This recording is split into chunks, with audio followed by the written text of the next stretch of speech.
The Adventure is Nigh plushies are here! Hey pals, wanna see my new knives? Look out, adventurers! It's the evil wizard, Mole Cutpurse! Not so naked and defenseless now, bitches! Take this!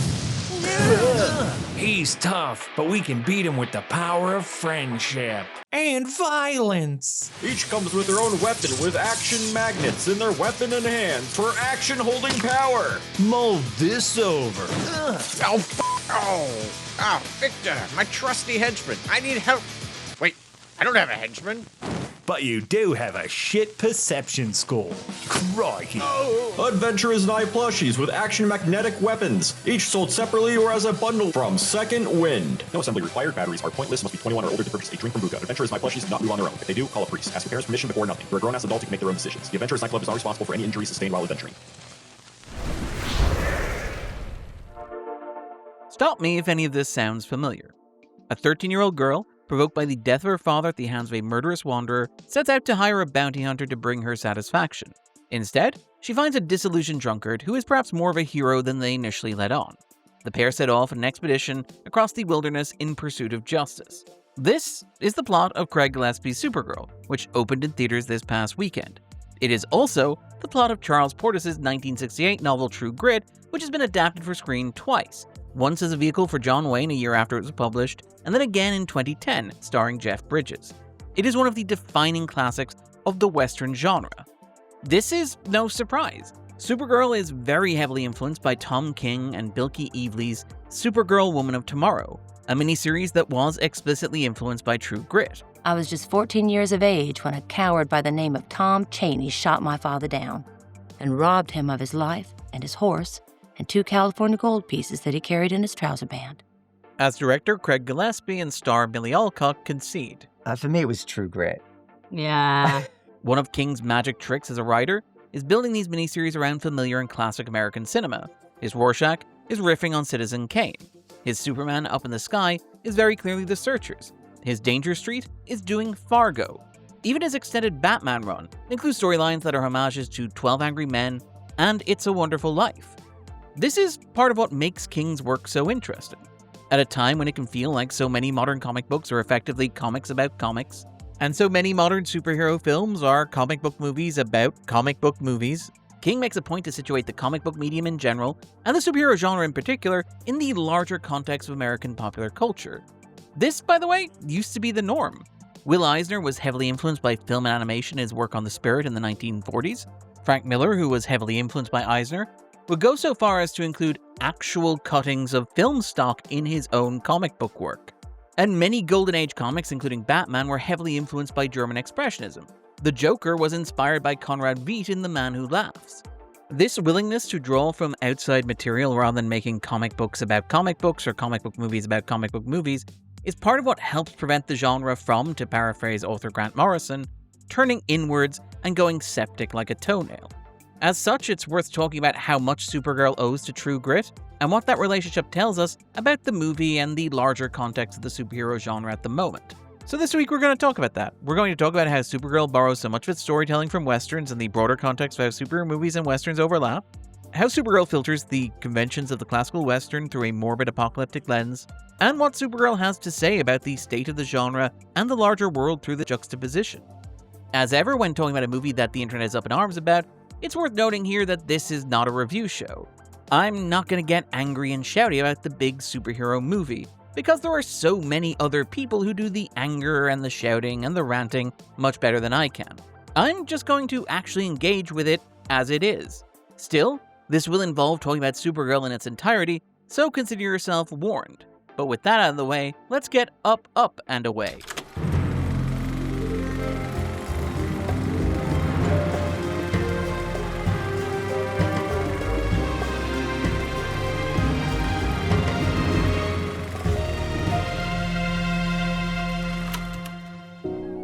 Now, it's worth conceding up top that Supergirl is not a perfect replica of True Grit.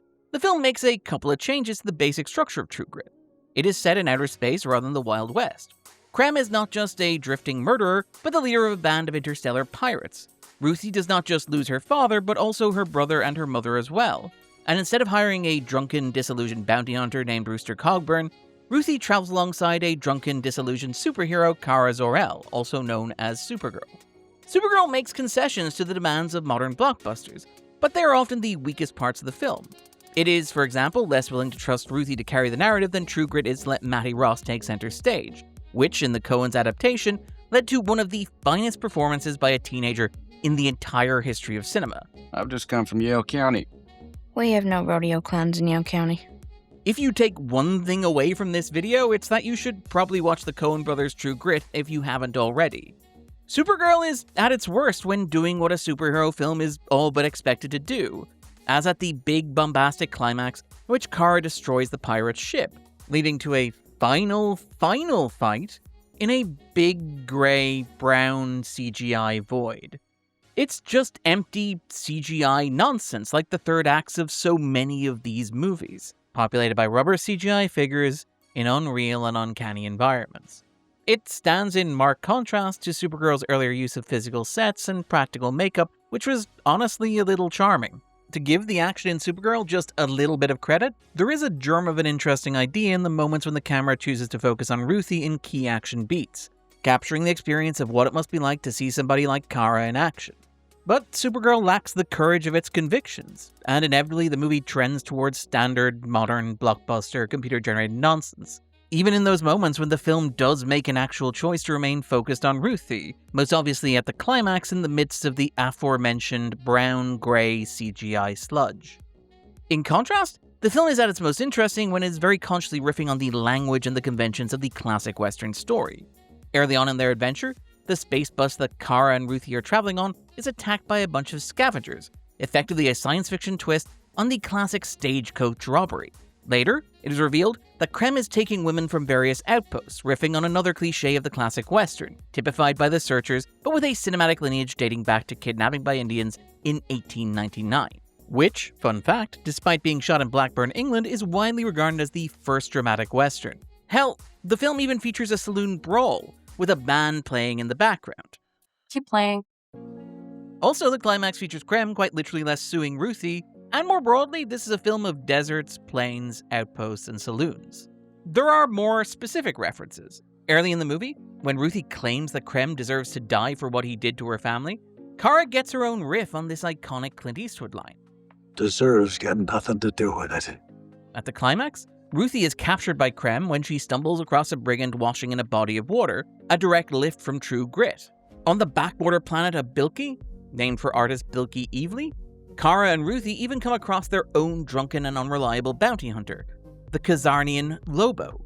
In many ways, Lobo is even more like Cogburn than Kara. He is drunken and unreliable, striking a delicate balance between being remarkably capable in the art of violence, but also easily flummoxed and eventually impressed by the precocious Ruthie. Lobo is amoral and chaotic, the ultimate expression of a lawless frontier. Unlike the villains of the Old West, Lobo doesn't just scalp his victims, he beheads them. And ultimately, the film's resolution feels more heavily influenced by the classic Western than by the modern superhero film. After Krem has already been defeated, Kara convinces Ruthie to spare the brigand's life. Revenge. It won't take your pain away. It's a way of redeeming Ruthie, of sparing her soul. However, rather than just taking Krem into custody or handing him over to the authorities, Kara opts for frontier justice. She executes the fallen mass murderer by plunging a knife into his throat. It's a classic Western coup de grace. It's not the typical ending of a superhero's story. Now, Supergirl is very obviously not the first superhero movie to be inspired by Westerns. The entire superhero genre could be seen as the spiritual descendant of the cowboy, the vigilante hero who represents the rugged individualism of the archetypal American character. Cowboys were popular comic strip and comic book heroes in the early days of the medium, some surviving into the 1960s. By the way, if this model on the cover of a 1950 issue of Black Rider looks familiar, it's because it's comic book legend Stan Lee in the costume. Even past that cutoff point, both DC and Marvel had deep benches of Western heroes like Jonah Hex or the Rawhide Kid. And look, if you heard the name Rawhide Kid and thought to yourself, gee, that sounds like the name of a character who'd be the subject of a weirdly homophobic reboot in the early 2000s with the title Slap Leather and a lot of phallic imagery involving guns, well, good call. You're watching the right pop culture show. Still, all that said, just as an aside, it is worth noting that the character of Lobo, who features heavily in Supergirl, shares his name with the 1960s cowboy character Lobo, who was the first African-American to headline a commercial comic book series. And this influence did carry over from the page to the screen. It is possible, for example, to argue that the central conflict of Captain America Civil War between the needs of the state and the autonomy of the individual is one of the foundational tensions within the Western genre as a whole. Christopher Nolan's The Dark Knight ended with a riff on the ending of The Man Who Shot Liberty Valance, as Batman and Gordon fashion a lie to preserve the myth of Harvey Dent, rather than acknowledging the uncomfortable reality. This is the West, sir. When the legend becomes fact, print the legend. This spiritual connection between superheroes and cowboys was a central preoccupation of Damon Lindelof's Watchmen series, and although it has yet to screen for critics, looks to be a major theme in his upcoming Lanterns show, making it a major thematic preoccupation within the larger DCU. However, the superhero film with the heaviest debt to the Western is undoubtedly James Mangold's Logan, which makes sense given how heavily the Wolverine had leaned into the iconography of the samurai film. Doing press for the movie, director James Mangold openly acknowledged the influence of the Western on Logan. Yeah, I'd say there's a Western feel. I think a lot of the movies that inspired us were Western. The film itself extensively quotes from Shane. This is a very famous picture, Laura. I first saw this picture when I was your age. And it makes a conscious parallel between the mythology of the Old West and the classic comic books depicting Logan's heroism. You read these in your spare time? In this case, they have definitely printed the legend. Maybe a quarter of it happened, and not like this. There's a sense that cowboys and superheroes exist within the same fictional lineage. Still, Supergirl exists in an interesting space. Logan was an R-rated artisanal superhero film that released in March, and even produced a black and white cut. It hosted Academy screenings, and it received an Oscar nomination for its screenplay. In contrast, Supergirl is a much more conventional superhero film, with a PG-13 rating, a prime June release date, and no sign of an artsy-fartsy black and white cut on the horizon. Insert your own joke here about the film's finished color grade. It also seems safe to say that Supergirl probably won't be a contender for the Academy Awards this year. Supergirl is clearly intended as a much more straight-down-the-middle film than Logan, which makes this influence of the Western so interesting. In some ways, Supergirl is drawing a clear evolutionary link between the modern superhero genre and the classic Western. After all, the character's arc over the course of the film is towards accepting her place as a superhero on Earth alongside her cousin Superman. It perhaps makes sense that this journey should involve Kara making her way through the structure and narrative framework of a Western, beginning as one sort of a vigilante outlaw representing the American psyche before evolving into another. However, there is also an interesting tension within the movie itself. Supergirl is not a conventional Western, it is a space Western, evoking something like Peter Hyam's Outland or even Joss Whedon's Firefly. It is set across a variety of planets through deep space, with only a few brief flashbacks and the closing scene set on Earth. More than that though, while the Western represents a grand American origin myth, a romantic fantasy of a nation's very beginnings, part of what is so interesting about Supergirl, much like the neo-Western stylings of Logan, is that so many of these worlds seem closer to their ends than to their beginnings.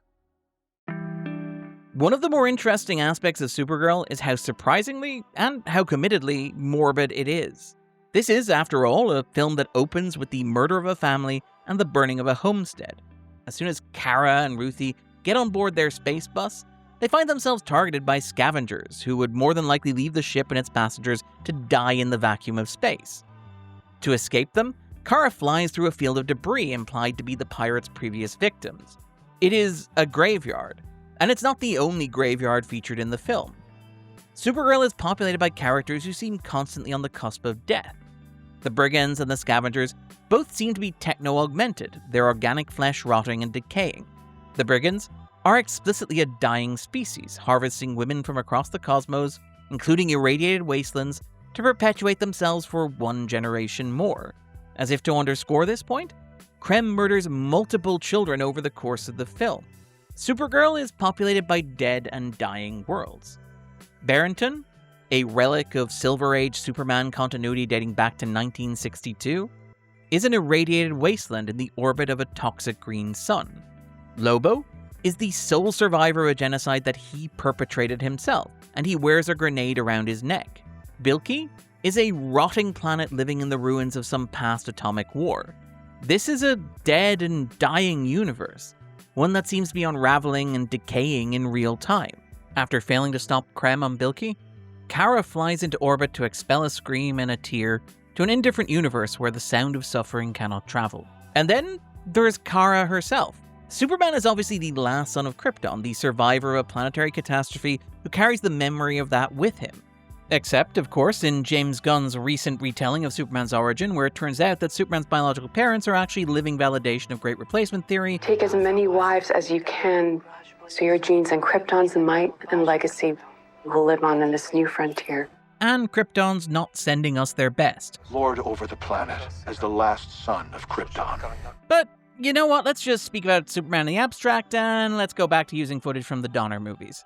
But the thing about Superman is that he arrived on Earth as a baby. He has no living memory of Krypton. The loss of Krypton is an abstraction. However, Kara lived through the loss of her world. She was born on the floating city of Argo, the last vestige of Krypton, a bubble world where the eruption of Krypton's core served to transform the very soil into kryptonite, making it toxic to the people living on it.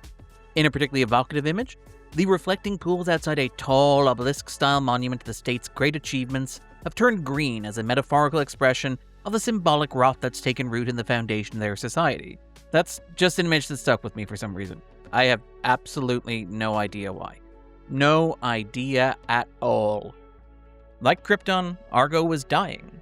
Just slower. Krypton didn't die in a day. The gods are not that kind. This generally morbid mood helps to explain the film's muted color scheme, which is somewhat underwhelming considering how beautifully color was used in the original comic. To throw in another True Grit reference, I'd say that it's not a patch on the comic. But you know what? I don't want to throw shade. After all, the film already has enough of that. Hell, even Krypto, that lovable dog modeled on James Gunn's rescue dog, is inexorably tied to this theme of death and loss. Kara first finds Krypto while attending her mother's funeral. Krypto is playing by the energy field generator that has been repurposed as Argo's funeral pyre. He's introduced playing in the catacombs with what seems to be a stick in his mouth. That is a stick, right? It's just a stick. Right? There's something commendable in this. Discussions of Supergirl have focused on Guardians of the Galaxy as a point of comparison, often referencing the film's sense of humor. However, the most substantive overlap between Supergirl and the original Guardians of the Galaxy is this fixation on death, on space, as a black void, as oblivion. In Guardians of the Galaxy, death imagery informs the film's Peter Pan sensibility, representing Peter's sublimated anxieties around the death of his mother, his inability to process loss, and so to be able to move on from it. Peter ran off to space rather than deal with the reality of his mother's passing. Even decades later, Peter refers to the day that he lost his mother as the day that she, when I left Earth. Peter is literally introduced dancing in the ruins of a dead civilization. Guardians is the film that properly introduced Thanos, a character named for Thanatos, the Greek concept of death. An extended sequence of the movie takes place inside the head of a dead god. The villain bathes in blood, and at the climax, he need only touch the surface of a planet to kill it. One of the lead characters dies and is reborn. Guardians of the Galaxy is, fundamentally, a film about a child sublimating the death of his mother into a story featuring talking animals and green-skinned alien space babes. In Supergirl, Kara is processing the loss of her entire world, her entire universe. She says that she travels under the red sun to get drunk, but she also perhaps does it so that she can feel pain, so she can feel anything. The universe of Supergirl is perhaps so far gone that it is beyond salvation. It's an interesting tension within the film. Let's return to True Grit for a second. The 1969 version of True Grit, which famously won John Wayne his Oscar, If I'd have known that, I'd have put that patch on 35 years earlier. is largely contextualized as one of the last great traditional Western films, before Hollywood transitioned into a different style of filmmaking. This transition is often measured by comparing the traditional and old-fashioned approach of True Grit to something like Sam Peckinpah's The Wild Bunch, a film which opened just 7 days later. And certainly that's not a point of comparison that we can make in relation to Supergirl, because goodness knows there hasn't been any new, radical, young filmmaking that's happened within the past couple of weeks. But in the context of Supergirl, it is worth looking at the response to the film from those critical voices that exist outside the loud and shouty sections of the internet, which have largely argued that the movie represents the end of the line for a certain kind of superhero film, just as True Grit represented the end of the line for a certain kind of Western. this is existential for us. This type of content can't sustain a culture. I felt like a certainty, like a calm, actually, when this movie ended, where I was like, all right, the ability to do this specific thing does feel now ended. So there is an obvious metatextual reading of Supergirl filtering True Grit through a funereal lens as a commentary on the relationship between superhero films and westerns, an acknowledgement, akin to Marvel referencing superhero fatigue in promoting Wonder Man, that the superhero genre is perhaps past its peak of cultural relevance and in decline like the western eventually was. Given that every superhero film last year, including the one launching the DCU, was outgrossed by Devil Wears Prada 2, perhaps the sun is setting on the superhero genre. Now, we've talked about this before, and only a few weeks ago. As we did back then, it's worth acknowledging that just like some westerns were massively successful after the genre's peak, to the point that John Wayne came back and made a sequel to True Grit that nobody really cares about, some superhero movies will undoubtedly be successful after this crash. Later this year, we have both Spider-Man Brand New Day and Avengers Doomsday, which seem likely to make $1 billion apiece, even if they seem unlikely to make as much as their direct predecessors did. It's also worth acknowledging that it isn't just superhero movies, as James Gunn himself has pointed out. I don't believe in superhero fatigue. I think there's, mediocre movie fatigue. In general, major franchises like Fast and Furious, Star Wars, and Jurassic Park have all been in decline this past decade as taste in the industry changes around them.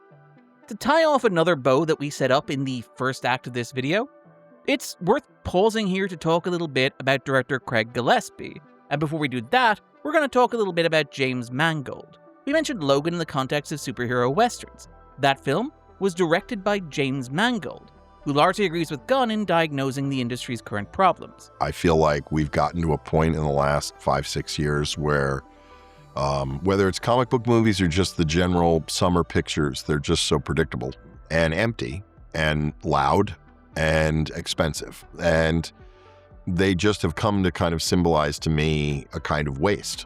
A waste of resources, a waste of incredible amounts of talent, and beyond that, even kind of a creation of a kind of general anesthetic for everyone. Mangold is an interesting director because he feels like one of the last of a dying breed.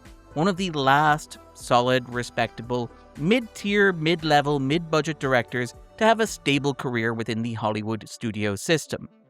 Mangold's career was kind of the ideal blueprint for a director at that moment in time, emerging in the mid to late 90s. He made a festival indie, and he followed that up with a fun Scorsese-influenced crime thriller. He offered you a chance to be a cop, and you blew it! He made a drama that was a star-making Oscar-winning vehicle for a young up-and-comer. He followed that with a romantic comedy that built to the twist, heavily implied in the finished cut of the film, but with explicit confirmation trimmed from the movie between critic screenings and release, that, through the wonders of time travel, Liev Schreiber had been sleeping with his own great-grandmother the whole time. Look, it was a different time in film. He then made a very fun and very silly direct adaptation of The Three, that movie from the Charlie Kaufman-Nicolas Cage movie adaptation. Here's the twist. We find out that the killer really suffers from multiple personality disorder, right? See, he's actually really the cop and the girl. All of them are him. A music biopic, an honest-to-goodness western, a Tom Cruise star vehicle, 2 franchise films, and a modern dad movie classic. They used to let directors have careers like that, like within my lifetime. A wide variety of films produced within the studio system at reasonable budgets with actual movie stars. Now, Craig Gillespie emerged a decade after Mangold, and his career is a study of how sharply things have changed. Think of Craig Gillespie as James Mangold's Wario. His filmography is populated with weird echoes of the kinds of movies that directors used to get to make, but don't really anymore, illustrating how much the industry had shifted. His first movie, for example, was a studio comedy coasting off American Pie that was so troubled in production that he was removed as director. Talk about movies they won't let you make anymore, this was a movie that they wouldn't let Craig Gillespie make in 2007. He followed that with a film that, while not technically a Sundance indie, felt like a faded photocopy of one. Throughout Gillespie's career, there is this sense of compromise and decline where one can see the vague shape of the kinds of movies that Hollywood used to make trapped in grotesque and distended shells. Most of Gillespie's movies have this weird, uncanny quality to them.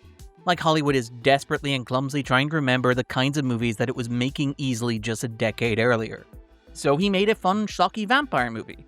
But it had to be a reboot of established intellectual property to cash in on 80s nostalgia. He made a wholesome baseball movie, evoking films from Field of Dreams to Bull Durham to For the Love of the Game, and probably some other ones that didn't star Kevin Costner. But because of concerns of selling the American sport to international audiences, look, India is the last great untapped market. It's also about cricket, and also John Hamm is a dad to 2 fully grown Indian men. Sorry, JB sir. You're sorry that I just lost my biggest client in years because you guys decided to wander off and trespass on someone's private property, swim in their fountain, and oh yeah, puke on me. Then he made a disaster film in the style of something like The Perfect Storm, or Titanic, or White Squall. But because of when it was made, it had to get lost in the uncanny valley of computer-generated imagery. After that, he did produce his one genuinely impressive and successful mainstream drama, I, Tonya, his Scorsese homage, which was nominated for a bunch of Oscars, won one, and arguably redefined the contemporary American biographical film. But his reward for that was that his 2 follow-ups, Pam and Tommy and Mike, got shunted to streaming, where they became miniseries, and then he effectively remade I, Tonya as Disney intellectual property with Cruella, throwing it into the mix with The Devil Wears Prada and Maleficent. There's a sense in which Gillespie is an illustration that it is all but impossible for a mid-level and mid-budget director like James Mangold to have the sort of career that they should in the modern ecosystem. It's no wonder that Gillespie's films and the characters and worlds within them often seem weirdly morbid, as if mourning worlds that no longer exist. More specifically, there's also a sense that the future of this attempt at a shared cinematic DC universe overseen by James Gunn and Peter Safran may already be doomed. The company has yet to announce a live-action release past next year's rush follow-up to Superman, Man of Tomorrow, and the creative team's original ambitions seem to have been largely discarded. Now this, what I'm about to tell you, is a part of the first chapter. It's not the entire first chapter. The first project is Creature Commandos. This is called Superman Legacy. Lanterns. Next is a big movie called The Authority. Paradise Lost. Next up is a TV series called Booster Gold. Supergirl, Woman of Tomorrow. Swamp Thing. Regardless of what the team are saying publicly about David Ellison's plans, the upcoming merger with Skydance has to be a source of anxiety. After all, those navigating a corporate restructuring with products still to release will say all kinds of things, like The Flash is a good movie or Blue Beetle is still canon, to help keep nerves calm. Anybody who has ever actually lived through a corporate merger knows not to trust what the new owners are saying, only what they actually and eventually do. And over the past year or so, Gunn's tenure at DC has become increasingly focused on closing off his threads rather than expanding the shared universe outwards, wrapping up the dangling narrative and thematic beats from his The Suicide Squad, and rushing out what is effectively a Superman family trilogy in 3 years. So, in a very literal sense, Supergirl and Ruthie may already be journeying across a dead universe. However, all of this risks straying into the realm of comic book movies about comic book movies that we talked about back at the start of the episode. This is what it feels like. So there is perhaps something else simmering behind this tension within Supergirl, this genre cocktail of a post-apocalyptic superhero western. After all, the superhero and the western are quintessentially American genres. They reflect something fundamental in the American character. They represent a sort of pulp American mythology, archetypes that speak to how the nation sees itself. Superman, in particular, has long been an avatar of American self-image. So apparently Superman doesn't want us to think of him as American anymore. And really, why would we? I mean, aside from the red and blue costume and the, fact that he has 1/3 of the USA's initials on his chest. I assume the only reason he's not wearing the Declaration of Independence as a cape is he thinks it's too on the nose. Fighting since the radio show for truth, justice, and the American way. Now, this slogan was deprecated a couple of years ago, but it has recently been re-established. Like other heroes who come by their powers by birth or chance, academic Mark Smiley contends that Superman could be seen as, quote, a manifestation of America's self-image as a reluctant or accidental superpower. As the kind of hero who, to pick a completely random example, might unilaterally decide to intervene in foreign wars without international or even popular consensus. To bring it all back to director and Cap enthusiast Craig Gillespie, we mentioned the obvious comparison to Guardians of the Galaxy, and that has tended to dominate a lot of coverage of Supergirl. A lot of people talk about Supergirl as if it is a James Gunn movie. However, one of the things that is noteworthy about the finished film is how much it feels like a Craig Gillespie movie, right down to the scene of a short, drunken blonde woman threatening to work a weedy guy like a ventriloquist dummy. I'm gonna shove my arm up your ass and work you like a puppet! More broadly, Supergirl is also recognizable in the larger context of Gillespie's movies about constructed women, about women whose identities are imposed and shaped by others. From the doll in Lars and the Real Girl, to Cruella de Vil getting her Han Solo moment in Cruella. Do you know this car's called a devil? It's DeVille, mate. DeVille. I like that. To Pamela Anderson in Pam and Tommy, and even Desiree Washington in Mike. To Tonya Harding in I, Tonya. You need to see a wholesome American family, and you just refuse to play along. No heavy metal? Lose the blue nail polish? This is a recurring theme and tension point within Supergirl. Supergirl is another character who, unlike other female heroes like Storm or Wonder Woman, has an identity entirely constructed by a man. It's pretty colorful, but that's just so everyone knows we're good. Something that was a major plot point in the character's 90s comics. Although Gillespie is an Australian director, his films do have a recurring and occasionally quite grim vision of America. His first two films, both released in 2007, tap into a strange late Bush-era approach to small-town American life that feels quaint and, frankly, somewhat patronizing. His 2011 remake of Fright Night unfolds in the wake of the 2008 financial crisis, in the vast and eerily empty suburbs of the desert outside Las Vegas, where people can just vanish in the midst of a transient community. Gillespie's fascination with this dysfunctional American society has become more pronounced over the past decade. In 2017, the same month that Kurt Anderson published his seminal essay, later book, on Post-Truth America, How America Lost Its Mind, Gillespie premiered I, Tonya. I, Tonya positions the story of Tonya Harding as a fable about the fracturing of a shared truth in contemporary America. Tonya was totally American. With a character warning in her closing monologue, everyone has their own truth. It is in many ways a post-truth biopic, in which characters frequently contradict each other, and will occasionally state to the camera whether, by their reckoning, an event either did, she actually did this, or did not happen. This next part, not true. Gillespie's last film, Dumb Money, is a recounting of the GameStop short squeeze of January 2021, albeit one that emphasizes the ways in which, even in those circumstances, the system is inevitably designed to protect the most powerful and the most wealthy. A lot of people feel the system is broken. There's no hope for the little guy anymore. And some of this bubbles through into Supergirl. If the Western and the superhero film are genres that speak to something quintessentially American, then it makes sense that Supergirl should find an apocalyptic anxiety lurking at the intersection of these two genres. To bring us back to True Grit and its status as one of the last traditional Westerns, one of the arguments about the decline of the traditional Western suggests that it was not just a result of oversaturation or a larger decline in quality over the 2 decades prior.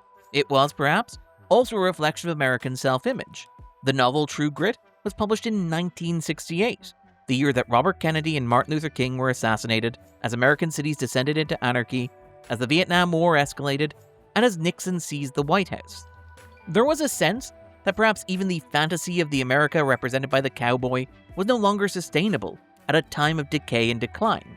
The decline of the genre existed in conversation with something larger in the culture. Supergirl feels a little bit like last year's Thunderbolts, another movie that ties the decline of the superhero to a larger cultural malaise. After all, the opening act of Thunderbolts finds a bunch of the disconnected heroes from the recent phases of the Marvel Cinematic Universe effectively herded into a garbage disposal. Okay, it's an incinerator. Now, we've talked about this before, but among other things, Thunderbolts is a reckoning with the post-9/11 superhero film, featuring a superhero who is a product of the American military-industrial complex, specifically the CIA, reducing human beings to black shadows on concrete. A climax that imagines a dark shadow consuming southern Manhattan, and an invocation of the Afghanistan attack that opened Iron Man and thus the Marvel Cinematic Universe, but this time set in the shadow of Utah's Monument Valley. Even allowing for that, Supergirl is the most overtly superhero Western movie since Logan, riffing explicitly on True Grit. In its best and most interesting moments, Supergirl feels like a film reckoning with the uncomfortable subtext of this particular moment. If so much of the pop culture of the 1990s was defined by the perception of the end of history, the resolution of the Cold War, and a post-ideological America, then the 2020s feel like they're grappling with the end of American exceptionalism, the early cancellation of the American century, with the erosion of American power and influence and the general sense of cultural collapse and decay, an anxiety that Supergirl renders here through metaphor. Whether one reads Supergirl as a commentary on the superhero genre, contemporary cinema, or even modern America, there is a palpable sense of decay and decline. This is reflected in the film's blending of the superhero genre with the post-apocalyptic Western. At the end of things, we find ourselves drawn back to the beginning. It's all coming apart. If James Mangold was correct that the current mode of summer blockbuster in general and of the superhero film in particular can be seen as general anesthetic for everyone, it seems like it's wearing off. And sadly, it seems watching Supergirl, there's no getting up, and away from it. I've been Darren Mooney, and this was The Backdrop.